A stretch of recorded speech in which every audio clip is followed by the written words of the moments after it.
Now.org, the War and Peace Report, as we turn now from Bolivia to Iran. Senator Hillary Clinton stood by her threat this weekend to, quote, totally obliterate Tehran if Iran were to attack Israel in the next 10 years. We take a look at how such threats play out within Iran and limit the space for internal dissent. Iranians went to the polls April 25th to vote in the second round of parliamentary elections. The results were a victory for conservative candidates allied with President Ahmadinejad. They called for unity between the president and the parliament at a time of threats from the United States. The president's opponents emphasized the need to strengthen Iran's democratic institutions and improve the country's economy. Although the opposition groups won a minority of the seats, their fight is far from over. This round of parliamentary elections had the lowest voter turnout in Iran's history. Kouros Ismaili and Rick Rowley of Big Noise Films went to Iran to follow the campaign before the elections and filed this report from Tehran. It was produced for Al Jazeera English.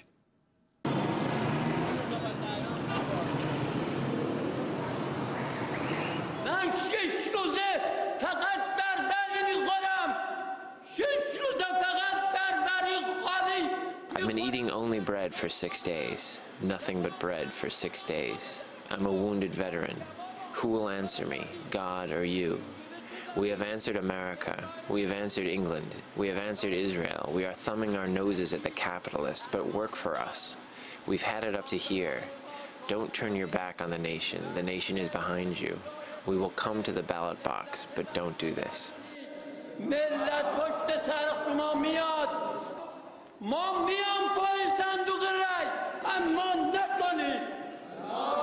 This is a sign of Iranian politics that is rarely seen. Hamid Rasai, a conservative parliamentary candidate speaking in a mosque in southern Tehran, is challenged by his own base of support. The representative's primary role is to protect the people, and they have not done this. God willing, if you go, you will do it. If it were the case that nothing has been done until now, look at it this way. Civil wars, terrorist attacks, bombings, 8 years of war, attempts at regime change, economic sanctions, political pressures, outside agitators. In the 2008 parliamentary elections, over 4,000 candidates are on the ballot for 290 seats. All sides see this as a referendum on the direction President Ahmadinejad and his allies have taken the country. As political tensions come close to the surface, economic and political demands are countered by talk of war and the need for unity in the face of the ever-present threat from the West. It is a tension that has been at the heart of Iranian politics for the past 30 years. While principalists call for unity behind the president, the reformists campaign for a return of parliamentary independence and a different approach to the economy. Soheila Jelodarzadeh is a popular reformist member of parliament from the Islamic Labour Party in Tehran. In the last elections, she won by landslide, but now she must fight an increasing political disillusionment among her base of support. At a campaign event, Labour Party candidates raffle off toasters and food processors and speak to their constituents.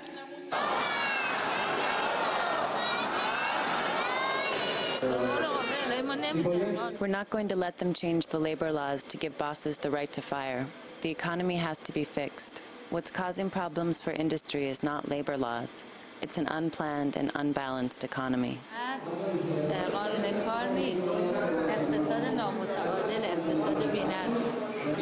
Are you really doing work in the parliament? I think the government is doing whatever it wants without parliamentary oversight. That's because we're in the minority. How many of us are there, after all? You can filibuster.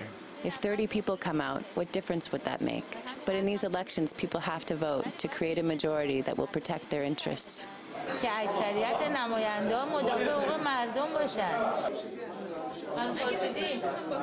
For the reformists, Parliament is the institution that allows popular participation in politics, and limiting Parliament's power means limiting democracy. They complain that the Parliament has been weakened as political power becomes increasingly concentrated. At the same time that Parliament's power has been limited, the ability to participate in these elections has also been limited. This year, over 2,000 candidates were disqualified and barred from running. Many reformist candidates were disqualified, making it impossible for them to regain a majority they lost in 2004. The campaign season has also been shortened, and the use of public spaces for campaign events has been severely restricted. The election law is now becoming more restrictive and inadequate.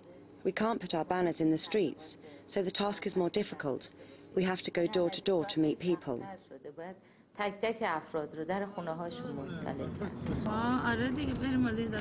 We're going to go ride on the subway. We've organized a bunch of people to come to the station to greet us. The reformists launched their campaign by talking with voters on Tehran's subway. We were the only television camera covering it. The changes in the campaign laws and their lack of media exposure have forced the reformists to speak directly to their base, where they encounter some harsh criticism and disillusionment.